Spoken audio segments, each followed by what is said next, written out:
नमस्कार, मैं हूं प्रवीण गौतम। जब मोदी की चमची कहते हुए राहुल गांधी ने पीएम मोदी के एक इंटरव्यू का किस्सा सुनाया तो रूबिका लियाकत ने राहुल गांधी के इस बयान को दिल पर ले लिया है। हालांकि बुरा लगना चाहिए, अगर कोई भी किसी के मुंह से चमची शब्द सुनेगा तो बुरा लगेगा, लेकिन रूबिका लियाकत और उनके पत्रकार दोस्तों ने जिस तरह राहुल गांधी के खिलाफ मोर्चा खोल दिया है वो पूरी तरह से मीडिया की हिपोक्रेसी को दिखाता है कि जब राहुल गांधी का मजाक उड़ाया जाता है तो ये लोग चुप रहते हैं, और जब राहुल गांधी मीडिया का मजाक उड़ाते हैं तो फिर दिल पर ले लिया जाता है, मोहब्बत की दुकान की दुहाई दी जाती है। सबसे पहले आपको बताता हूं कि राहुल गांधी का वीडियो शेयर करते हुए मोदी की चमची सुनने पर रूबिका लियाकत बुरा मानते हुए क्या कहती है राहुल गांधी को। राहुल गांधी का वीडियो शेयर करते हुए रूबिका लियाकत कहती हैं, राहुल गांधी जी, चमची चमचा वातावरण से बाहर निकलिए, उस जमाने को गुजरे बरसों हो गए हैं। क्या हुआ आपकी मोहब्बत की दुकान का? न भाषा में संयम, न मर्यादा, इतनी कुंठा क्यों? दुर्भाग्यपूर्ण है कि आपके सलाहकारों ने आपको राजनेता की बजाय ट्रोलर बना दिया।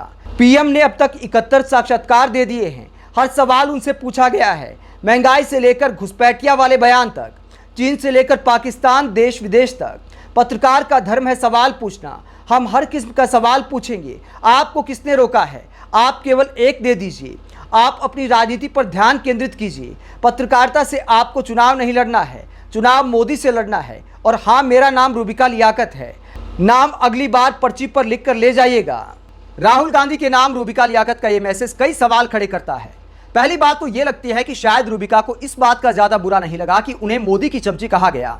उन्हें इस बात का ज्यादा बुरा लगा है कि राहुल गांधी ने उनका नाम नहीं लिया, नाम लेकर मोदी की चमची नहीं कहा, यानी गुमनाम पत्रकार की तरह ट्रीट कर दिया कि एक मोदी की चमची ने पूछा। यह नहीं कहा कि रूबिका लियाकत ने अपने इंटरव्यू में पूछा। तो शायद रूबिका लियाकत को इस बात का ज्यादा बुरा लगा है कि मैं इतनी बड़ी एंकर हूं, इतने बड़े चैनल की एंकर हूं, अंबानी के चैनल की एंकर हूं, उसके बावजूद राहुल गांधी ने मेरा नाम तक नहीं लिया, ऐसे ही किस्सा सुना दिया। हालांकि मैं ये नहीं कहता कि राहुल गांधी को किसी महिला एंकर के लिए ऐसे शब्दों का इस्तेमाल करना चाहिए था, लेकिन रूबिका लियाकत को भी आत्ममंथन करना चाहिए। जो राहुल गांधी को जो बातें उन्होंने बोली है कि पीएम मोदी ने 71 साक्षात्कार दे दिए, और इस बयान को लेकर, इस सवाल को लेकर भी वो क्रेडिट लेना चाहती हैं कि मैंने घुसपैठिया वाला सवाल पूछा। तो मैडम रूबिका लियाकत, आप राहुल गांधी को ये बोलती हैं कि मैं इतनी बहादुर पत्रकार हूं, देश के प्रधानमंत्री इतने बहादुर नेता हैं, 71 इंटरव्यू दे चुके हैं और ऐसे ऐसे सवाल पूछे गए हैं। आप बता सकती हैं कि जब आपने घुसपैठिया शब्द के इस्तेमाल पर पीएम मोदी से सवाल पूछा तो उन्होंने क्या जवाब दिया? क्या उन्होंने घुसपैठिया शब्द के इस्तेमाल को लेकर आपको बताया कि किसके लिए इस्तेमाल किया गया?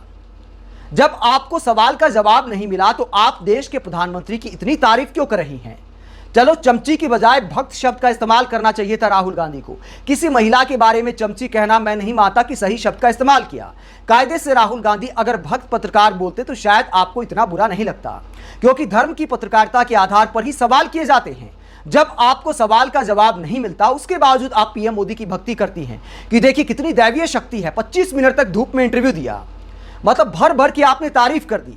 और आपने पीएम मोदी से जो जवाब सुना, जब पीएम मोदी ने कहा था कि मैं जीवन में, राजनीतिक जीवन में रहने लायक नहीं रहूंगा अगर मैं हिंदू मुस्लिम की राजनीति करूंगा, तो एक पत्रकार के तौर पर आपको इतनी समझ होनी चाहिए कि प्रधानमंत्री उसके बाद भी जिस तरह के बयान दे रहे हैं, क्या वो धर्म की राजनीति नहीं है? क्या वो हिंदू मुस्लिम की राजनीति नहीं है? या तो आप प्रधानमंत्री के बयान को समझना नहीं चाहती, या फिर जानबूझकर ये ढोंग करती है कि आप बहादुरी के साथ सवाल करती हैं। राहुल गांधी पर गुस्सा निकालने की बजाय आपको भी आत्मचिंतन करना चाहिए। लेकिन कमाल ये हो गया कि जिन राहुल गांधी का पप्पू कहते हुए रजत शर्मा ने मजाक उड़ाया, जिन राहुल गांधी का सुधीर चौधरी, राहुल कंवल, अंजना ओम कश्यप जैसे पत्रकारों ने कुर्सी से उछल उछल कर मजाक उड़ाया जब पीएम मोदी ने मखौल उड़ाया कि कौन राहुल, तो ये एंकर ठहाके लगाते हैं। उस वक्त इन पत्रकारों का खून नहीं खोला कि एक विपक्षी नेता का कैसे मजाक उड़ाया जा सकता है। पत्रकार मजाक उड़ाते हैं, देश के प्रधानमंत्री मजाक उड़ाते हैं, बीजेपी के नेता मजाक उड़ाते हैं, एंकर राहुल गांधी को पप्पू बोलते हैं, तब ये पत्रकार उफ तक नहीं करते कि एक नेता का ऐसा अपमान किया जा रहा है। और रूबिका लियाकत के बारे में राहुल गांधी की भाषा पर क्या बोलते हैं, अभिषेक उपाध्याय क्या लिखते हैं, जरा सुनिए। राहुल गांधी की पूरी भाषा, भाषण और पॉलिटिक्स ही ट्विटर की ट्रोल लॉबी के लिए है। इस देश की राजनीति ने वो दौर भी देखा है जब कांग्रेस के युवराज का उठना बैठना, समोसे खाना भी खबर हुआ करता था। जब सोनिया गांधी से इंटरव्यू में किचन और कुकिंग से जुड़े, आईआईटी और जेईई में सरीखे मुश्किल सवाल पूछे जाते थे। जब सालों साल गणेश परिक्रमा करने और फिर राडिया के टेप में पाए जाने वाले पत्रकार पद्मश्री के अनमोल रत्न से अंकित किए जाते थे। जब अपने सगे भाई को कांग्रेस का प्रदेश उपाध्यक्ष बनवाकर दो बार विधानसभा का टिकट दिलवाने वाले अपने जमीर की ब्लैक स्क्रीन पर चमचई की चांदी का वर्क लगाकर फिर उसे सुविधाभोगी जर्नलिज्म के फ्रेम में लपेटकर बड़ी शान से घूमते थे।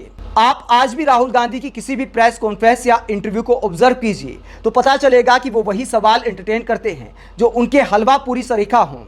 जरा भी सवाल तिरछा हुआ नहीं कि उनकी असहिष्णुता चरम पर पहुंच जाती है। या तो सवाल को बीजेपी का सवाल करार देते हैं या फिर पत्रकार की हवा खोलने पर ही आमादा हो जाते हैं। आप राहुल गांधी के बयान पर रूबिका लियाकत के ऐसे जवाब को लेकर क्या सोचते हैं और बुरा मानने से ज्यादा क्या रूबिका लियाकत को आत्ममंथन नहीं करना चाहिए? हालांकि मैं एक बार फिर कहता हूं कि राहुल गांधी को इन शब्दों का इस्तेमाल नहीं करना चाहिए था, लेकिन रूबिका लियाकत का यह दावा भी सरासर गलत दिखाई देता है कि वो बहादुर पत्रकारिता करती हैं या पीएम मोदी का किसी तरह का बेबाक इंटरव्यू उन्होंने लिया था। आप राहुल गांधी के बयान पर रूबिका लियाकत के ऐसे रिएक्शन को लेकर क्या सोचते हैं? कमेंट बॉक्स में अपनी राय जरूर दें।